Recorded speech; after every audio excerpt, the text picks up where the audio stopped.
Welcome to the anatomy of the cardiovascular and pulmonary systems.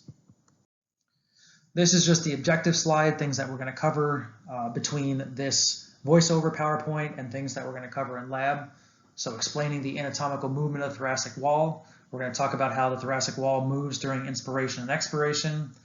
You're going to look at all the bones, the muscle, the tendons, ligaments, arteries, and veins of the thoracic wall. You're going to talk about the proximal and distal attachments of the muscles of the thoracic wall. This one's kind of a review, as Dr. Torres already covered this one. We're going to talk about the unilateral and bilateral actions of the major muscles of the thoracic wall, more so in class on Friday. Want you to be able to identify the major peripheral nerves, those internal intercostals, and some of the arteries and veins of the thoracic wall.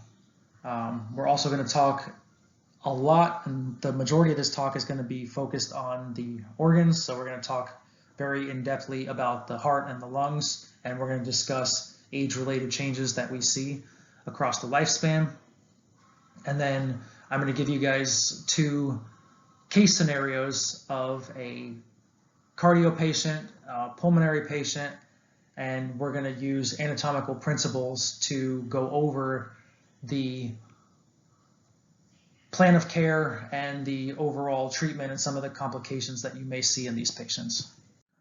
All right, we're going to begin the anatomy of the cardiovascular and the pulmonary systems talk by talking about the thorax, which is the bony covering which protects the major organs of the cardiopulmonary system. So as you know, within the thoracic cavity, we have the heart, which is housed within the mediastinum centrally, and then also we have the two lungs, which are located a little more laterally. So the bony thorax is what actually provides the skeletal framework for the attachment of the muscles of ventilation. And this picture here shows the thoracic cage. So the skeletal boundaries of the thorax are the 12 thoracic vertebrae dorsally, the ribs laterally, and the sternum ventrally. So now we're going to get into talking a little more about the sternum, and we're going to break it up into the three different segments. The sternum is also known as the breastbone. It's a flat bone with three major parts. First, I'm going to go over in red right now the manubrium. So what I'm going over right now is the manubrium. This is the thickest component of the breastbone, and it articulates with the clavicles and the first and second ribs. There's also a palpable jugular notch or a suprasternal notch, which is found at the superior border of the manubrium of the sternum. Let's go a little bit inferior now, and I'm going to highlight this area in this orange color. Not the best tracing, but you see what I outlined. The manubrium is the body of the sternum, and it articulates laterally with ribs number 3 to number 7. I do want you to pay attention to what is known as the sternal angle, also called the angle of Louis. So the angle of Louis is the anterior angle that's formed by the junction of the manubrium and the body of the sternum.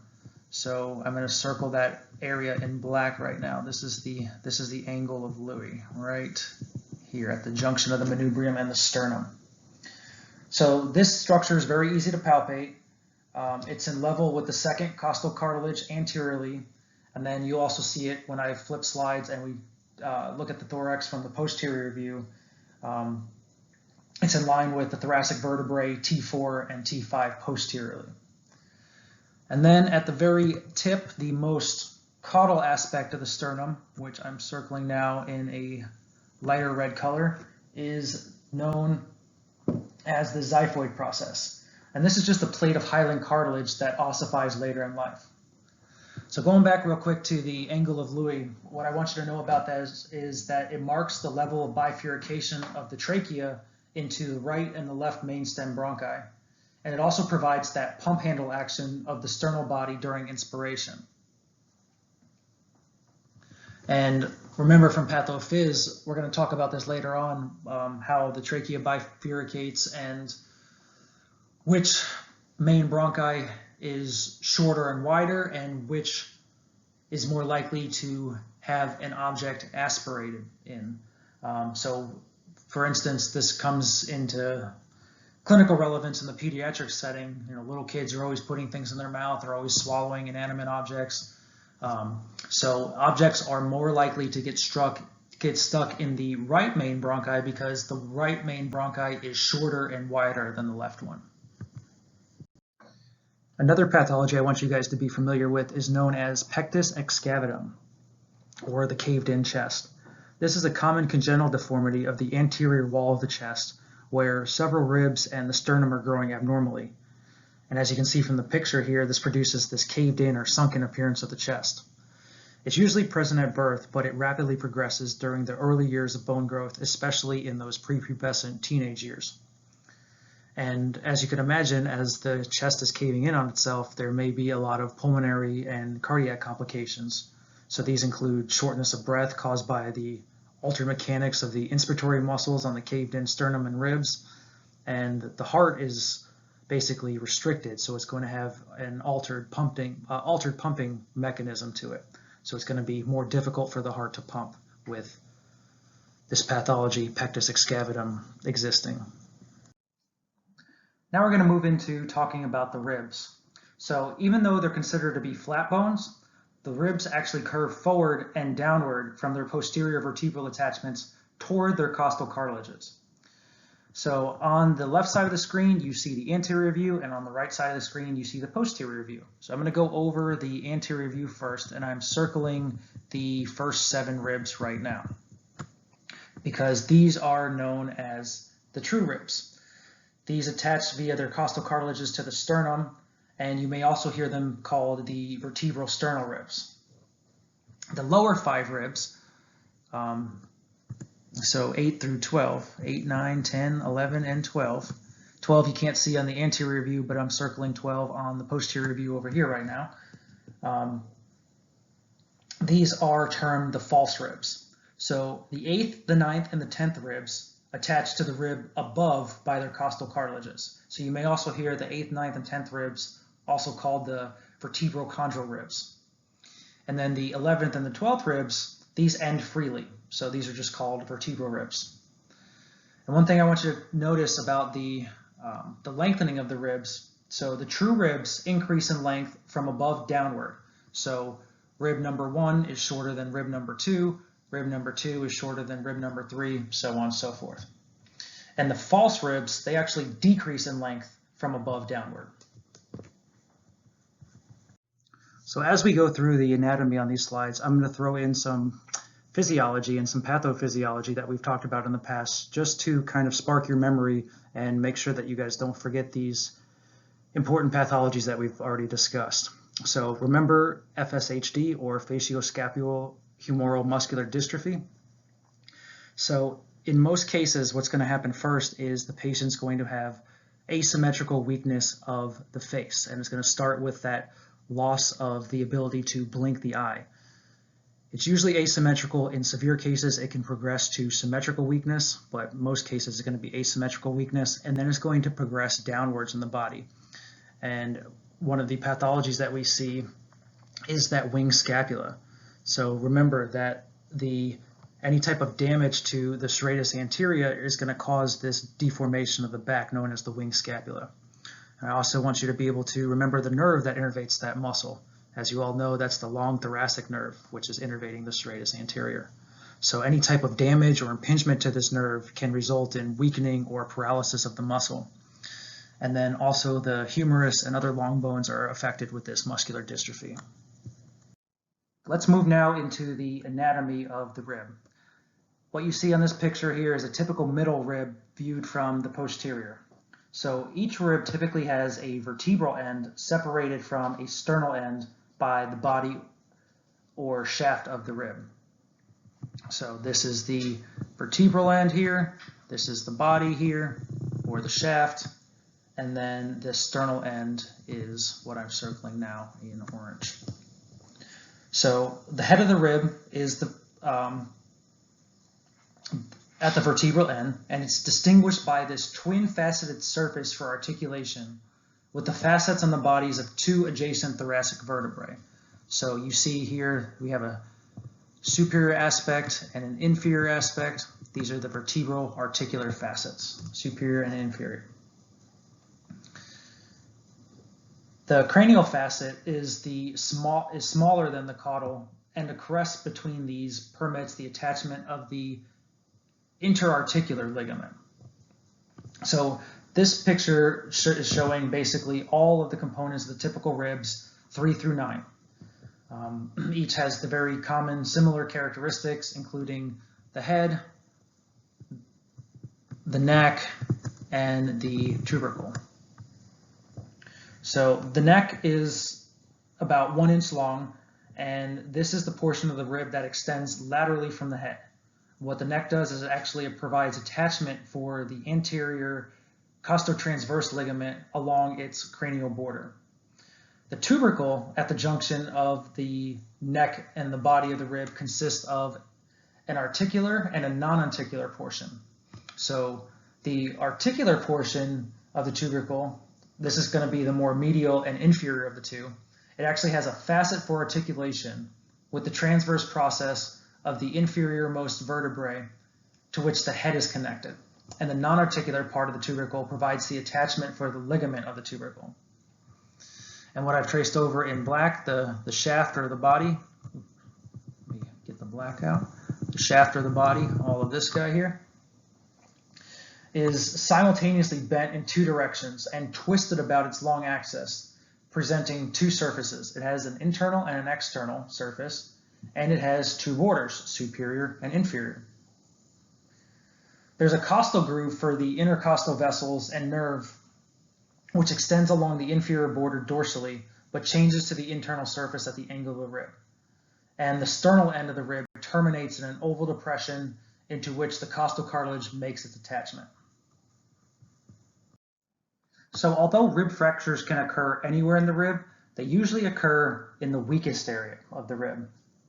So this is where the shaft of the ribs bend. This is the area just anterior to its angle. So like this area right here, that's the weakest area of the rib.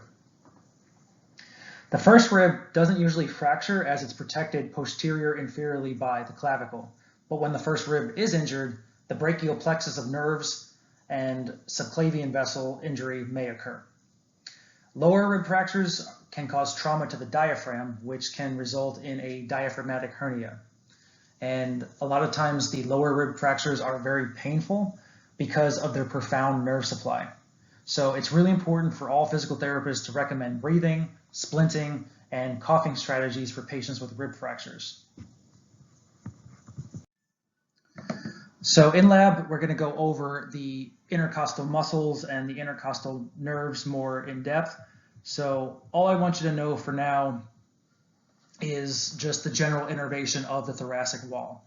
So just know that there's 11 intercostal nerves with the ventral rami of the 12th thoracic nerve root, which is also known as the subcostal nerve. The intercostal nerves supply the innervation to the skin and musculature of the chest and the abdominal walls. And again, we're going to go over this more in depth in lab on Friday. So now we're going to move into the respiratory system, and this includes the bony thorax, the muscles of ventilation, the upper and lower airways, and the pulmonary circulation.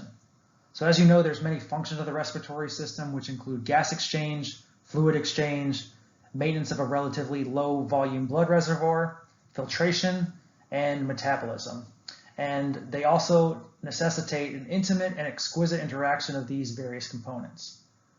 So I already discussed the thorax with you all, so we're going to focus now on the muscles of ventilation. So as you know, ventilation is also called breathing. It involves the process of inspiration and expiration.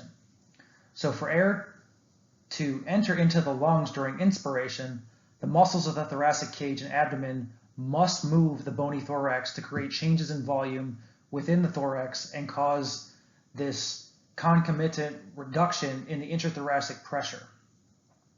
The inspiratory muscles increase the volume of the thoracic cavity by producing that bucket handle and pump handle movements of the ribs and sternum that Dr. Torres has already talked about.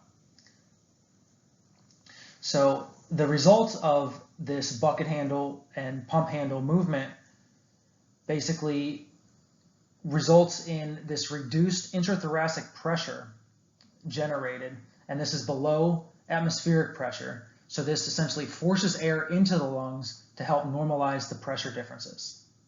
And the essential muscles to achieve the active processes of inspiration at rest are the diaphragm and the internal intercostals. But what if we want to create a more forceful inspiration during exercise, or if we are having some type of pathology like cardiopulmonary distress? So then we use the accessory muscles to assist with inspiration. And these include the sternocleidomastoid, the scalenes, serratus anterior, pectoralis major and minor, trapezius, and the erector spinae muscles. And also, when we get into some of the COPDs, the chronic obstructive pulmonary diseases, such as emphysema, you're going to see patients with this barrel chest, and they're going to be using a lot of these accessory muscles to breathe. The diaphragm is the major muscle of inspiration. It's actually a musculocutaneous dome that forms the floor of the thorax and separates the thoracic and abdominal cavities. So you can divide the diaphragm into the right and left hemidiaphragms. The right hemidiaphragm is protected by the liver and is actually stronger than the left hemidiaphragm. So the left hemidiaphragm is often subject to rupture and hernia, usually because of its weaknesses at the points of embryologic fusion. And each hemidiaphragm is actually composed of 3 musculoskeletal components, which include the sternal, costal, and lumbar portions that converge into the central tendon, which I am circling right now. The central tendon of the diaphragm is a thin but very strong layer of tendons. It's actually an aponeurosis, and it's situated anteriorly and immediately below the pericardium. So there are 3 major openings which are really important to allow for different vessels to go through the diaphragm. These include the IVC, the inferior vena cava, which is this cavity right here. I'm circling now in red. That's going to give the deoxygenated blood supply back to the heart. That's coming from all the components below the heart. The esophageal opening. I'm going to change colors here real quick. I'm going to go to yellow. The esophageal opening through the esophageal hiatus. And then this allows for the esophagus and the gastric vessels to go through the diaphragm. And then I'll change here to green and circle the aortic opening. And this opening contains the aorta, the thoracic duct, and the zygous veins, and allows all 3 of those to traverse through the diaphragm. And really important to know about what gives innervation to the diaphragm, and that's the phrenic nerve. Remember, C3, 4, 5, keep the diaphragm alive. As we breathe, the ribs have to move in such a way in order to compensate for the thoracic expansion and to optimize the amount that the thorax can actually expand. So all the ribs, when we inhale, will externally rotate and elevate anteriorly, and they internally rotate and depress posteriorly. And the opposite occurs during exhalation. So let's talk about the costovertebral joints a little bit. The orientation of the costovertebral joints are different for the upper and the lower ribs. So remember, the true ribs, those first 7, the movement of these ribs can best be seen from a lateral view. And this is going to resemble the motion of a pump handle. Whereas the false ribs, 8 through 12, have more of a bucket handle motion and can be seen posteriorly. These normal mechanics both work to best increase the thorax dimensions during inhalation and decrease it with exhalation. So these movements together, what they do is they create a pressurized system that will drive this bidirectional airflow for breathing. But how does this really influence our movement? So let's think about how movement is dependent upon managing the pressure system. So move your arms and legs. When you move your arms and legs, they're going to change the shape of the thorax. And that's also going to alter the airflow as well as the pressure within the thorax. So as the shape of the thorax changes, so does the orientation of the pelvic cavity as well as the scapula. So everything is moving around. So If we have poor rib mechanics or we don't manage our thoracic pressure well, we're going to begin to compensate and restrict our movement patterns. So it's increasingly important to be good pressure managers to avoid these compensatory movement strategies. So the ribs have been vastly underappreciated in our overall health. They can and do influence multiple body parts as well as systems, making them an ideal starting point for almost every type of injury. So hopefully by now you can appreciate this and now have a better handle on why our ribs matter in the restoration of our movement and our health. So the pump handle involves the upper ribs, which are going to elevate up anteriorly, and that buck handle movement involves the lower ribs, which move more laterally or flare outward. But please note that the costotransverse and the costovertebral joints are involved in both the pump handle and the bucket handle movements. And now let's direct your attention to some of the events that happen with the intercostal muscles during inspiration and expiration. So in inspiration, the external intercostals are going to slope obliquely between the ribs, forward and downward. And you can kind of see the orientation of the external intercostals that I'm going over right now in red. So they slope forward and downward during inspiration. And because of their attachment to the lower rib, which is farther forward from the axis of rotation, the contraction raises the lower rib more than it actually depresses the upper rib. And now let's switch gears to expiration. In expiration, the internal intercostal muscles, they slope obliquely between the ribs backwards and downward. So backwards and downward. So going in this motion like that, where I'm highlighting over in purple. And what that does is it depresses the upper rib more than raising the lower rib. So now I'm going to reintroduce some muscles that you already know, but we're going to talk about them in the context of breathing and their use as accessory muscles. So again, these are going to be the muscles that are utilized by patients with cardiopulmonary complications, and you'll see these muscles used extensively in the COPD, such as emphysema. So we're going to begin by talking about the SCM, or the sternocleidomastoid. It's this guy right here. And the SCM is really important for elevating the sternum and also helps to increase the anterior-posterior diameter of the chest. I'm going to change colors now and go over the scalenes. So you guys have all identified these on the cadavers at this point. So the scalenes, they lie deep to the SCM. They can be palpated in the posterior triangle of the neck. And there's 3 different divisions, the anterior, middle, and posterior scalenes. And these muscles function as a unit to help elevate and fix the first and second ribs. And now I'm going to change colors and highlight the upper traps. So again, not all of these things that I'm going to be talking about you're able to see, but I'll help identify them on the cadavers on things that we can't see in the pictures here, or things that aren't labeled in the pictures here. So the upper traps, these are going to help assist with ventilation by helping to elevate the thoracic cage. You've all been able to identify pec major and pec minor. Pec minor is deep to pec major. And when people get into that tripoding posture, when the arms are out and the shoulders are fixed by leaning on the elbows or grasping onto a table, the pectoralis major can use its insertion as its origin and pull on the anterior chest wall, thereby lifting the ribs and sternum to facilitate an increase in the anterior posterior diameter of the thorax, basically making the thorax bigger. And then the pec minor, this muscle really helps in assisting with forced inspiration by raising the ribs and increasing the intrathoracic volume. So serratus anterior and the rhomboids, rhomboid minor, going over here in black, and rhomboid major, traversing in black now. The action of the rhomboids fixes the insertion and allows the serratus to expand the rib cage by pulling the origin towards the insertion.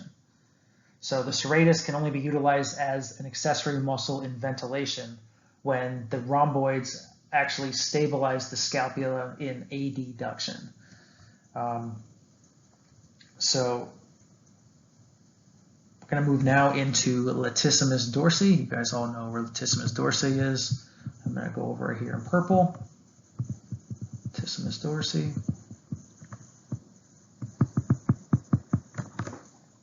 So the lats are really important for, the posterior fibers of the lats are really important for assisting in inspiration as they pull the trunk into extension. And then serratus posterior superior.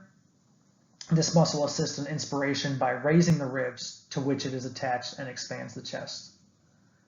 And then we have the thoracic erector spinae muscles, and those extend all the way from the sacrum to the skull. And those are really important for helping extend the thoracic spine and raise the rib cage to allow greater expansion of the thorax. Now let's move into the muscles of expiration, and these include all the abdominal muscles, which we've covered already, the rectus abdominis, the transversus abdominis, and the internal and external obliques. So all these muscles work together to raise that intra-abdominal pressure when a sudden expulsion of air is necessary, like when we cough. Pressure generated within the abdominal cavity is transmitted to the thoracic cage to help in emptying the lungs. Also, the internal intercostals are very important as muscles of expiration as well. And remember from earlier, I said there's 11 of these on each side of the sternum. And they are very important for expiration as well. Switching gears a bit, talking about pulmonary ventilation, a fancy way to say breathing, or the exchange of air in and out of the lungs. Please note that inspiration is an active process at rest and during exercise, and this involves the contraction of the diaphragm and the external intercostal muscles. So during forced or labeled breathing, that's when we're getting into utilizing all those accessory muscles in order to increase the inspiratory maneuver. The accessory muscles, again, they raise the ribs to a greater extent and promote extension of the thoracic spine. And at rest, expiration is a passive process. And this is achieved through the elastic recoil of the lung, as well as relaxation of the external intercostals and the diaphragm muscle. So as the external intercostals relax, the ribs drop to its pre-inspiratory position, and the diaphragm returns to its elevated dome position high in the thorax. So the pleura are the two serous membranes that cover each lung. The pleura that covers the outer surface of each lung is known as the visceral pleura, and the one that covers the inner surface of the chest wall, the diaphragm, and the mediastinum is the parietal pleura. So the parietal pleura is commonly described with reference to the anatomic surface it covers. The portion lining the ribs and the vertebrae is named the costovertebral pleura. The portion over the diaphragm is the diaphragmatic pleura, and the portion covering the uppermost aspect of the lung and the neck is the cervical pleura. And as you could guess, the one that covers the mediastinum is the mediastinal pleura. So the parietal and the visceral pleura blend with one another where they come together to enclose the root of the lung. So usually they're in intimate contact during all phases of the ventilatory cycle, being separated only by a thin serous film. So there does exist a potential space between the pleura called the pleural space or the pleural cavity. And there's a constant negative pressure within this space that is really important to help maintain lung inflation. And then within that space is the serous fluid, which helps to hold the pleural layers together during ventilation and reduce friction between the lungs and the thoracic wall. There are several different pathologies that are listed below that can affect the pleural integrity. The first is pleuritis, and as you know from medical term, anything with the itis suffix is inflammation. So This can present with pleural chest pain and abnormal pleural friction rub on auscultation, so inflammation of the pleura. Blood in the pleural space, as you can see, the prefix hemo, that's a hemothorax. Whereas if there gets air in the pleural space from a collapsed lung, this is known as a pneumothorax. And then if we get a bacterial infection that results in pus, the accumulation of neutrophils in the pleural space, this is known as empyema. So the two lungs of the body are located on either side of the thoracic cavity, and they're separated from one another by the mediastinum. And each lung lies freely within its corresponding pleural cavity, except where it's attached to the heart and the trachea by the root and the pulmonary ligament. So the substance of the lung is also known as the parenchyma, and it's normally porous and spongy in nature. And as you can see from the picture here, there's all these different segments and divisions of the lungs. But the lungs are basically cone-shaped, and they're described as having an apex, a base, and three borders. The three borders are the anterior, inferior, and posterior borders, and then three main surfaces, the costal, the medial, and the diaphragmatic. So the point at which the nerves, the vessels, and the primary bronchi penetrate the parenchyma, that's the hilus.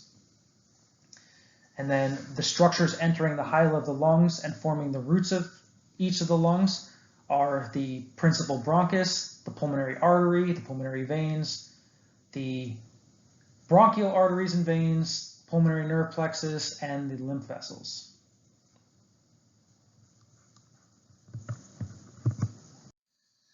All right, on this slide, we're going to talk about the differences between the right and the left lungs. And as you can see, there are more segments in the right lung versus the left lung. The right lung is divided into 3 segments, where the left lung is only divided into 2 segments. And that's because of the presence of the horizontal fissure that I'm going over now in black on the right side. There's no horizontal fissure on the left lung. So that's how you can easily tell these two apart.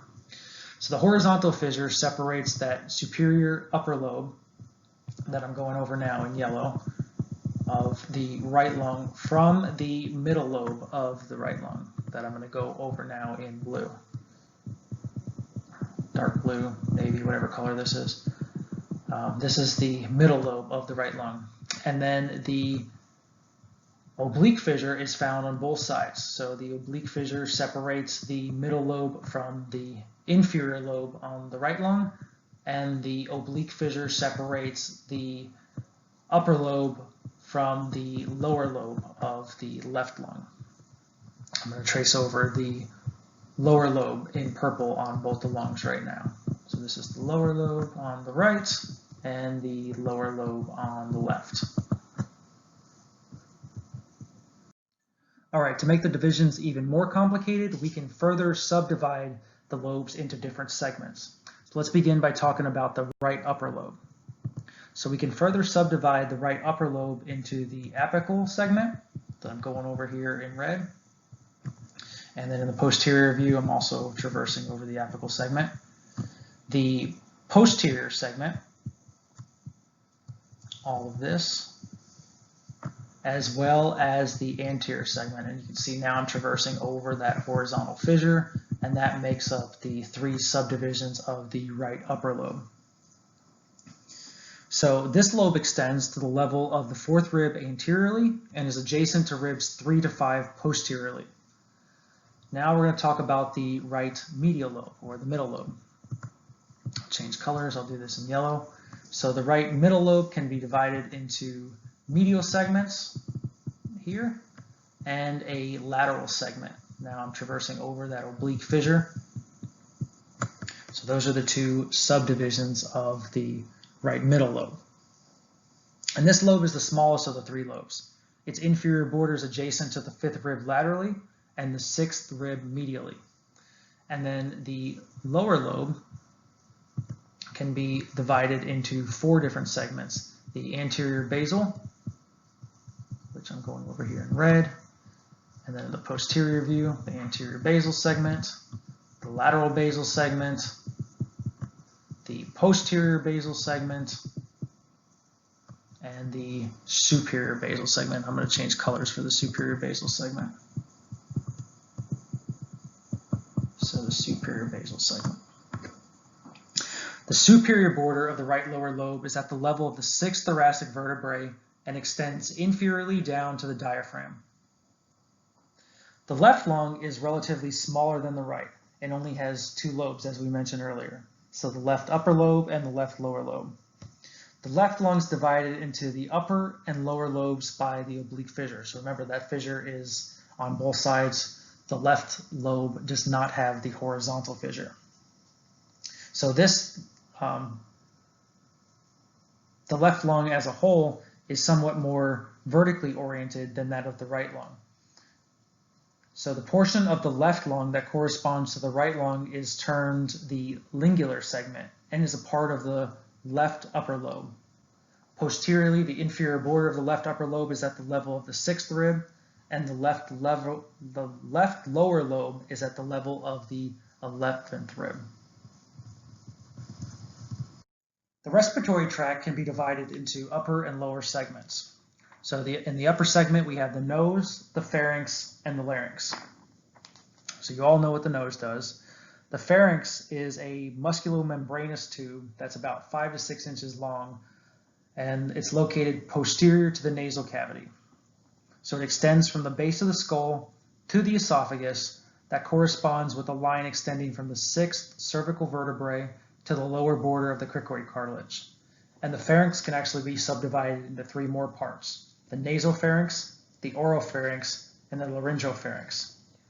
So the nasopharynx is a continuation of the nasal cavity, and it begins at the posterior nasal apertures and continues backwards and downwards. And the epithelium of the nasopharynx is predominantly composed of ciliated columnar cells. The oropharynx extends from the soft palate and pharyngeal isthmus superiorly to the upper border of the epiglottis inferiorly. The epithelium in the oropharynx is composed of stratified squamous epithelium. And then the laryngopharynx extends from the upper border of the epiglottis to the inferior border of the cricoid cartilage and the esophagus. And the epithelium that's found in the laryngopharynx is composed of stratified squamous cells, just like we see in the oropharynx. And then the larynx is its own entity. This is also known as the voice box. This is a complete structure made up of several cartilages and forms a connection between the pharynx and the trachea. The position of the larynx depends on the age and sex of the individual. And the larynx consists of the endolarynx and its surrounding cartilaginous structures. It's actually made up of 2 sets of folds, including the false vocal cords, which is the supraglottis, and the true vocal cords. The lower respiratory tract is made up of the tracheobronchial tree, or the conducting airways, the trachea, the main stem or lobar bronchi, the segmental or subsegmental bronchi, and the terminal respiratory units, also known as the acinar cells. And we'll talk about these on the next slide. The lower respiratory tract extends from the level of the true vocal cords in the larynx all the way down here to the alveoli within the lungs. And generally, the lower respiratory tract can be divided into 2 parts: the tracheobronchial tree, or the conducting airways, or the conducting zone, and the acinar or terminal respiratory units. Let's start by talking about the tracheobronchial tree, or the conducting airways. So these airways are not directly involved in the exchange of gases in the lungs, but they simply conduct air to and from the respiratory units. And as you can see, as we go further down, the diameter of the airway decreases. So the airway diameter progressively decreases with each succeeding generation of branching.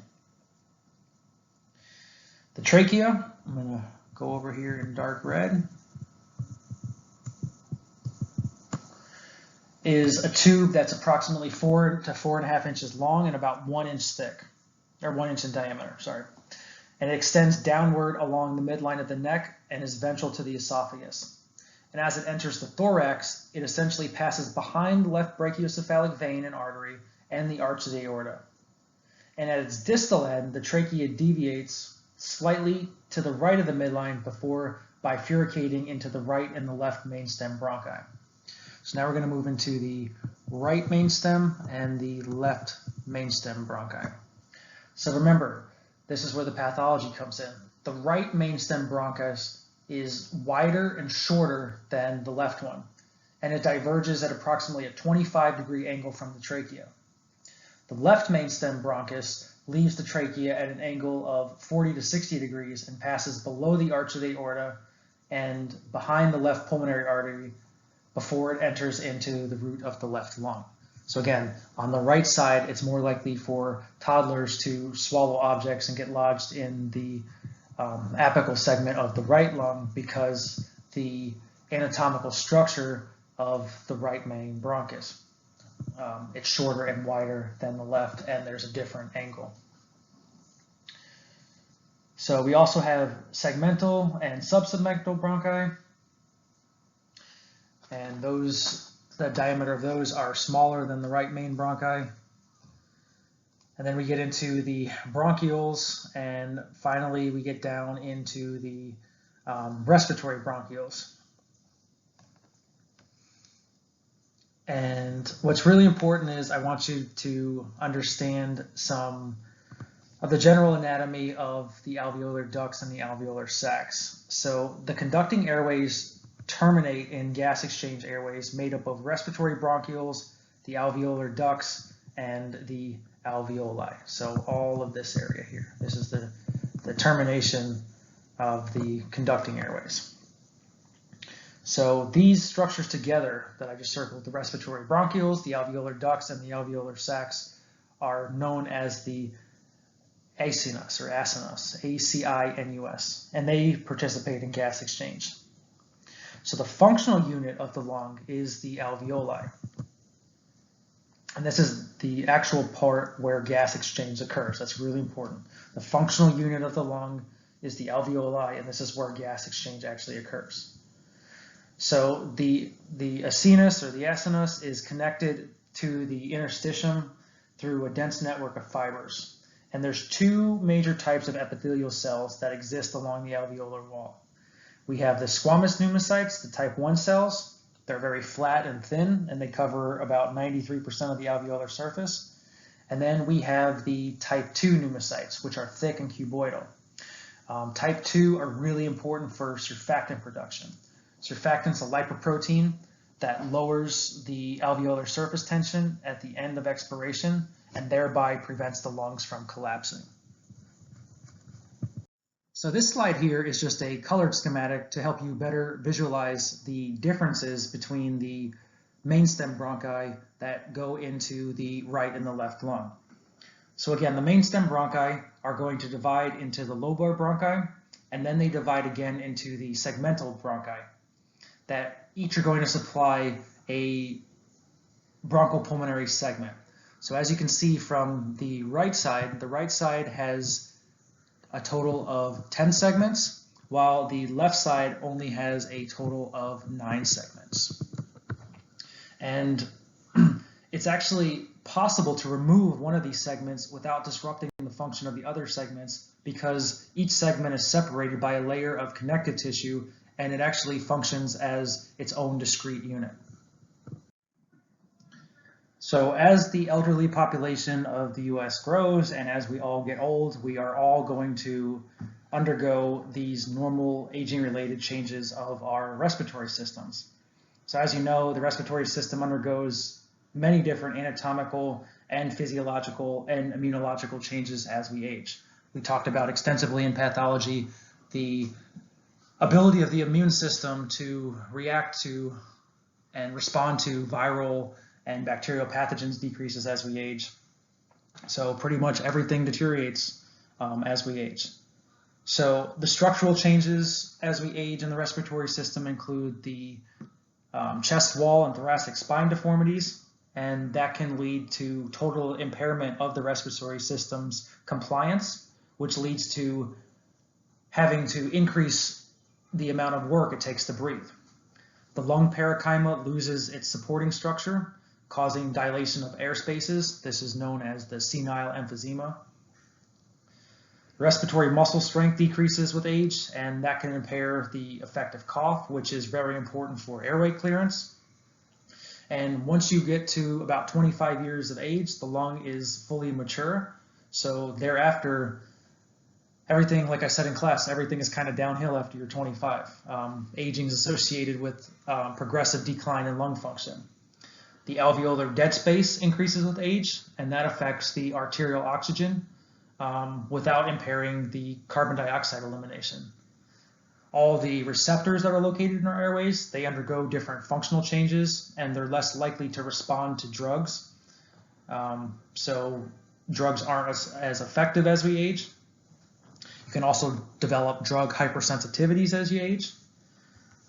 Older adults have a decreased overall sensation to dyspnea and a diminished ventilatory response to hypoxia and hypercapnia, which makes them more vulnerable to ventilatory failure during high demand states, so during heart failure, and basically gives you an overall poor outcome or a poor prognostic outlook when dealing with respiratory pathologies.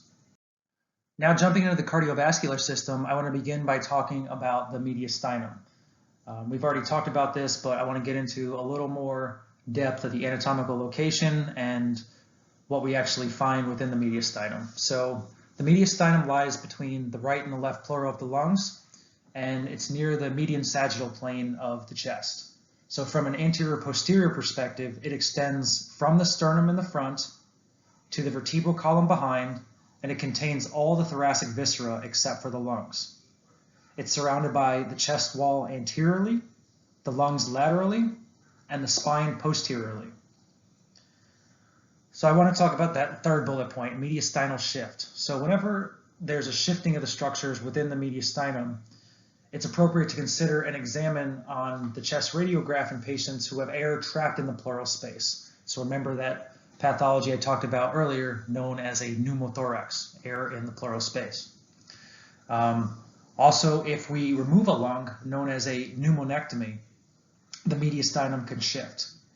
So in a tension pneumothorax or a pneumonectomy, it's really important to know that the mediastinum shifts away from the affected or the operated side. So I'm going to say that one more time. In a tension pneumothorax or a pneumonectomy, the mediastinum shifts away from the affected or the operated side. Now jumping into the heart, and as we all know, the heart's the primary pump that circulates blood through the entire vascular system, and it's about the size of your fist. So the heart moves freely and it changes its position during its contraction and relaxation phases, as well as during breathing. So as the heart contracts, it moves anteriorly and collides with the chest wall. And the portion that collides with the chest wall or strikes the chest wall is the apex of the heart. And that's termed the point of maximal impulse. So it's going to be this area right here, the apex of the heart. So this area is located around the fifth intercostal space at the midclavicular line. And I'm going to talk about the areas of auscultation in a second. You're also going to go over these areas again in cardiopulmonary, but it's good to know where they are. So I'll talk about this in a minute. In terms of ventilation, quiet resting breathing doesn't really alter the point of maximum impulse because there's only minimal excursion of the diaphragm. However, if we breathe deep, so go ahead, everybody take a deep breath in. What's going to happen is there's going to be a more significant depression of the diaphragm in an inferior fashion, which causes the heart to descend, and it actually rotates a little bit to the right, which displaces the point of maximum impulse away from the normal palpable position. So let's go down to this diagram here. Over the right second intercostal space, just lateral to the sternum, we have the area where you can auscultate the aortic impulses. Then we have the pulmonary area, which is located, so this is the aortic area just circled. The pulmonary area is located at the left second intercostal space, just lateral to the sternum. The tricuspid area is just inferior to and left of the sternal margin. And then the mitral area is located in the fifth intercostal space. And this is where that apex beat actually is. So I always remember this, if you just draw a anatomical map of the United States on the chest cavity, you can kind of remember, if you remember the orientation of the states, A for Alaska, T for Texas, P for Philadelphia, and M for Miami. So again, Alaska for aortic, T for tricuspid, P for Philadelphia or pulmonic area, and then the M, Miami, mitral area or the bicuspid area. So Dr. Nuzzo is going to cover that in much more depth with you guys, but those are the general areas of auscultation. So let's talk briefly about the tissue layers of the heart. And as you know, the heart's made up of 3 different tissue layers. The outermost layer of the heart, it's actually a double-walled sac, and it's called the pericardium. The myocardium is going to be the middle layer of the heart, and it's the layer of the heart that facilitates the pumping action, and it contains a lot of those contractile elements. So the myocardial cells, also known as the cardiac myocytes, are found there, and those cells contain a large number of actin and myosin myofilaments, which enable a greater capacity for mechanical shortening, which is a necessity for the pumping action. And then finally, we have the innermost layer of the heart, which is known as the endocardium. This layer is simple squamous endothelium, and basically this tissue forms the inner lining of the chambers of the heart, and it's continuous with the tissue of the valves and the endothelium of the blood vessels.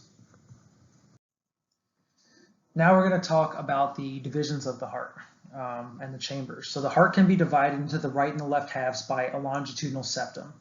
So the right side of the heart is the side that's going to be receiving deoxygenated venous blood. So that's all the blood returning from the body.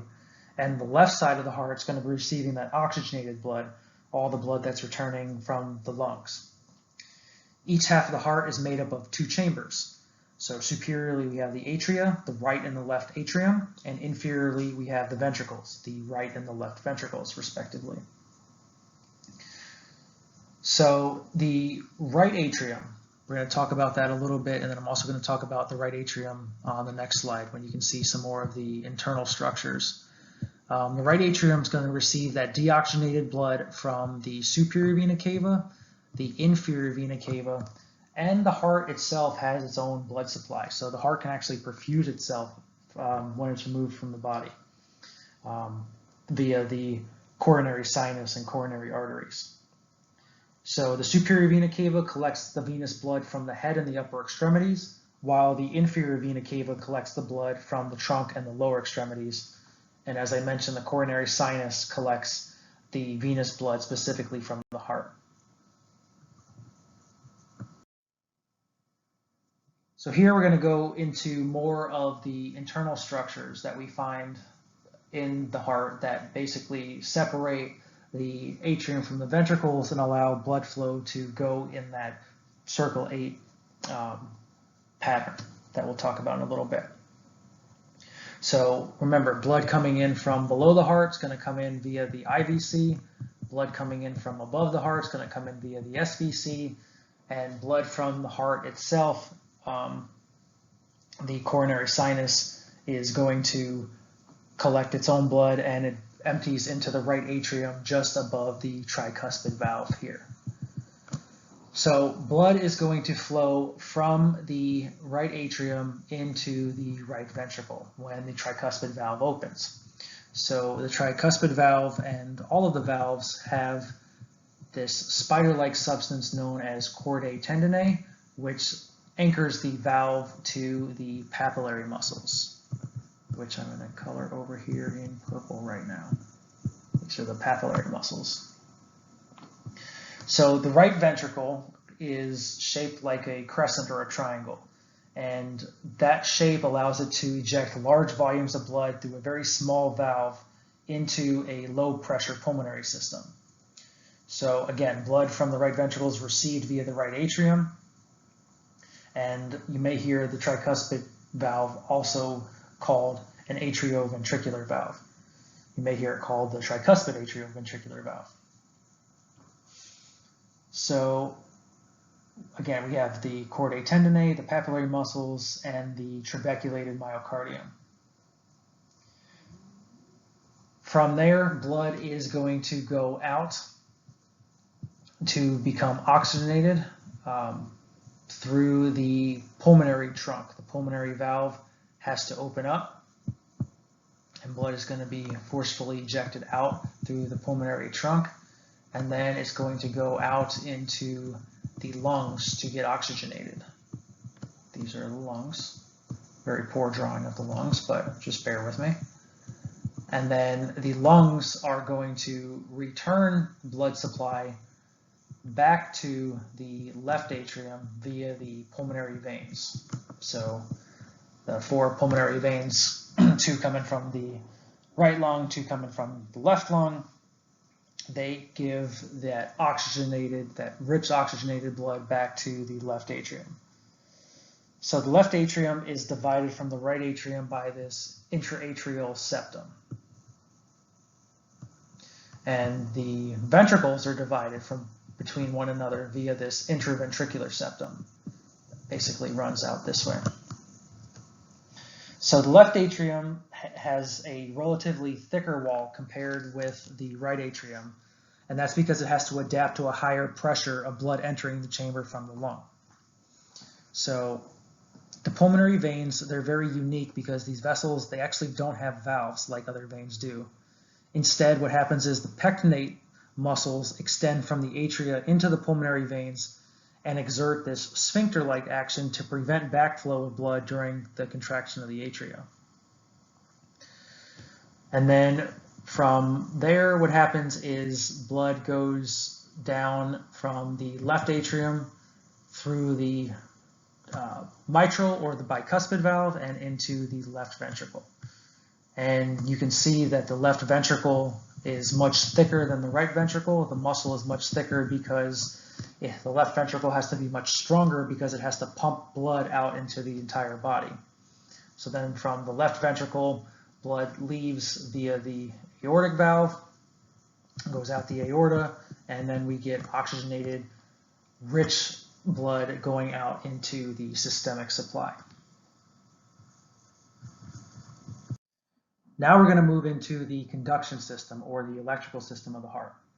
So in a normal conduction system, the electrical impulses are going to start in the SA node or the sinoatrial node. So it's really important for you guys to be able to trace this electrical conduction system. So again, beginning in the right atrium where the majority of the pacemaker cells are found. So the SA node is actually located at the junction of the right atrium and the superior vena cava. So the pacemaker cells of the sinoatrial node are the sites for impulse generation. So the SA node is also known as the pacemaker of the heart. So it actually makes or creates the impulses that pace the heart, hence the name. So the normal pacing ability of the SA node is between 60 and 100 beats per minute at rest. And then the impulse that's generated at the SA node travels down one of 3 internodal tracts to the atrioventricular node. So it goes to one of these 3 tracts and goes to the atrioventricular node, which is, I'm going to change colors here, circle the atrioventricular node in blue. And then the atrioventricular node is located at the inferior aspect of the right atrium, near the opening of the coronary sinus, right above the tricuspid valve. And then from the atrioventricular node, we go down, the conducting fibers basically converge to form the bundle of His, which is this guy here. So the bundle of His. And the bundle of His is responsible for carrying the impulses into the ventricles. So it actually appears as a triangle of nerve fibers within the posterior border of the interventricular septum. So all of this here in purple is the bundle of His. And then the bundle bifurcates, as you can see, the bifurcation right here, to give rise to the right and the left bundle branches that carry the impulses to the right and left ventricles. So the right bundle branch, so this is the right bundle branch, RBB.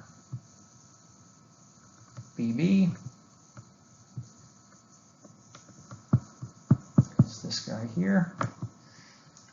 Is relatively thin and has fewer branches proceeding inferiorly to the apex of the right ventricle. The left bundle branch, this guy here, the LBB, arises perpendicularly and divides into two branches or fascicles. So here's one branch here, and here's the other branch, kind of tracing over it. The left anterior bundle branch crosses the left anterior papillary muscle and proceeds along the base of the left ventricle toward the aortic valve. And both of these bundles, I'm going to change colors again, they are going to terminate into the Purkinje fibers, which I'm going over now in red. All these here are the Purkinje fibers. All those Purkinje fibers.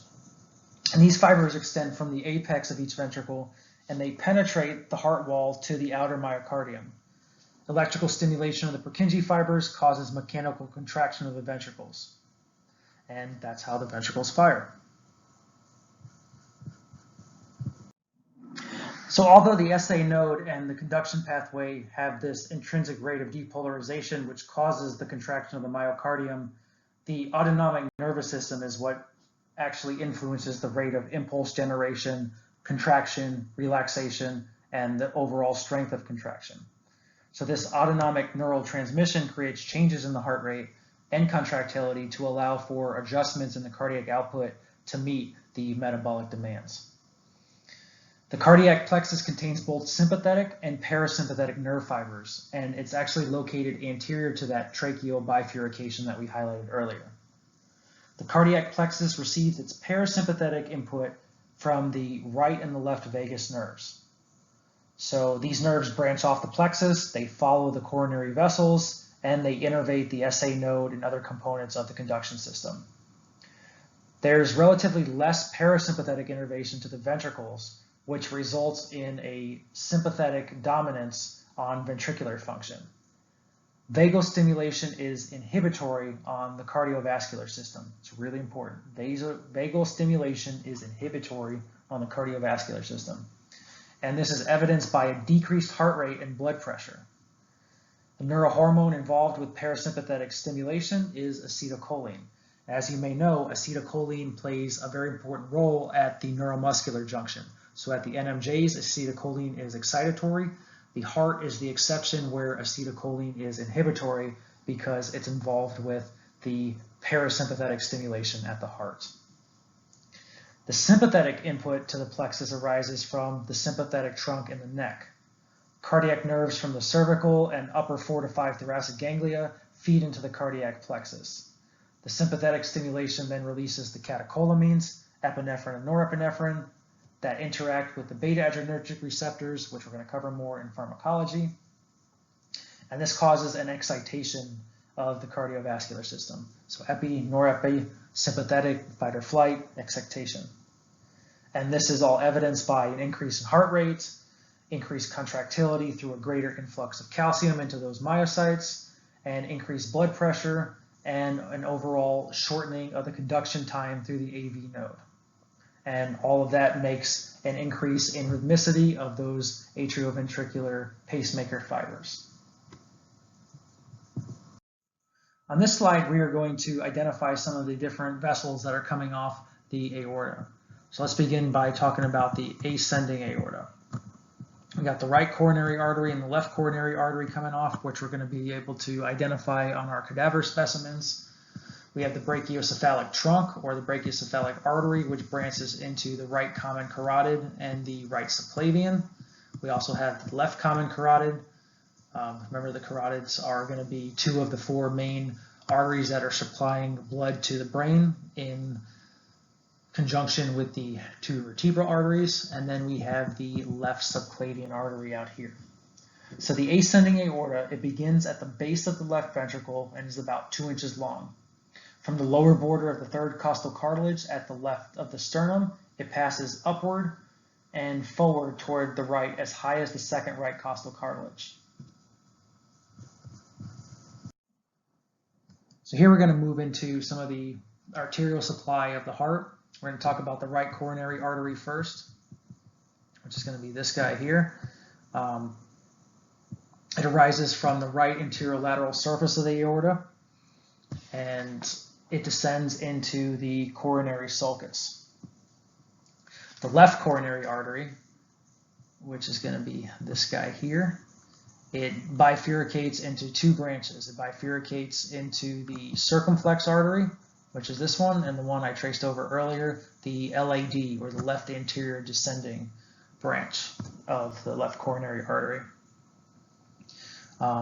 We can see many of these structures really nice in our cadaver hearts. They're excellent specimens. We can see many of the cardiac veins, and you can definitely see the left anterior descending, the right coronary artery. We can see the circumflex artery, which is a branch of the left coronary artery here, kind of on the posterior view of the heart back here that I talked about earlier. And then the posterior descending artery, you can see real nice there. And then one of the main blood supplies to the heart in its deoxygenated form is going to be that coronary sinus, which traverses the heart right there. And we're going to finish this talk up by talking about the systemic circulation. So oxygenated blood that's injected out of the heart flows through the aorta into the systemic arteries. These arteries then branch into smaller vessels called arterioles, which further branch into the smallest vessels, the capillaries, which are primarily involved in the exchange of nutrients and gases. Deoxygenated blood from the capillaries enters the venules that join together to form larger veins that return blood back to the right heart and the lungs. Blood vessels have three layers. They have the innermost tunica intima, that's the most intimate layer, the middle tunica media, and the outermost tunica adventitia. So the adventurous layers on the outside. The wall of the artery is composed of elastic and fibrous connective tissue as well as smooth muscle.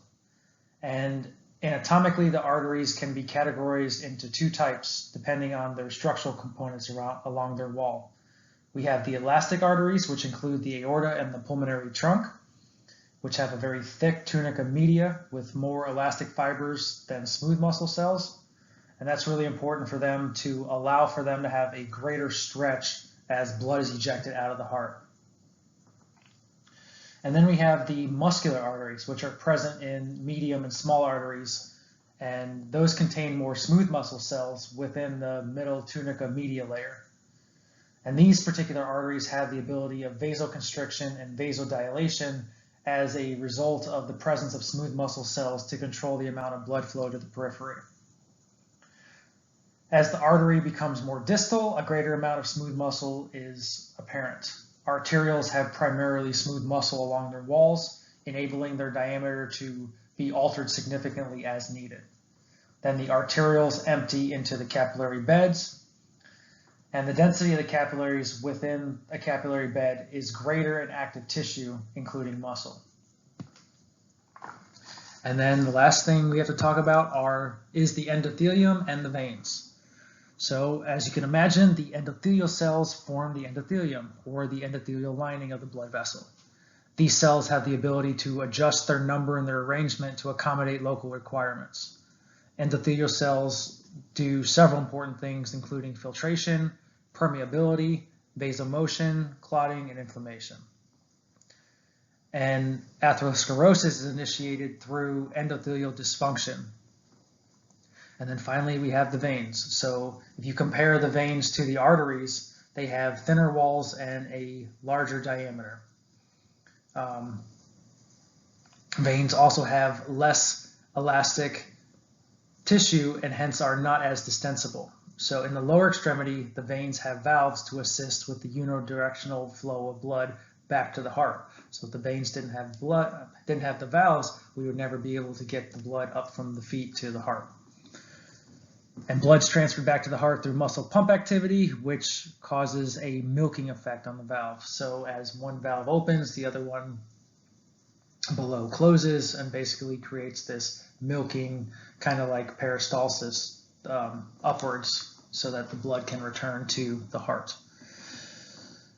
And patients with incompetent valves in their veins develop varicosities in their lower extremities.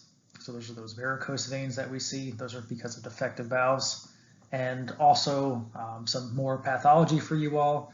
Patients who are on prolonged bed rest, they are likely to develop DVTs or deep vein thrombosis, which could turn into a pulmonary embolism. And so it's really important to get the patient up and moving. Now let's talk about the effects of aging on cardiovascular physiology. So as you know, exercise has positive physiological effects on aging. And so because of these positive effects, the changes that are mentioned on this slide may not be evidenced in all older adults. So as we age, the left ventricular wall thickens because there's an increased deposition of collagen, and there's actually an enhanced size of the myocardial cells. The increased vascular thickness occurs, and there's also vascular intimal thickness that happens as well. So remember the telomerase theory? Telomerase is a protective mechanism or a protective enzyme that basically preserves the chromosomal integrity. So as we lose telomerase, the telomeres shorten, and again, as we lose the structural integrity of the chromosomes, then everything goes haywire. So the diastolic properties or the filling properties of the heart are generally negatively influenced as we age. So as we age, there's a reduced rate of ventricular filling, and there's actually prolonged periods of isovolumic myocardial relaxation.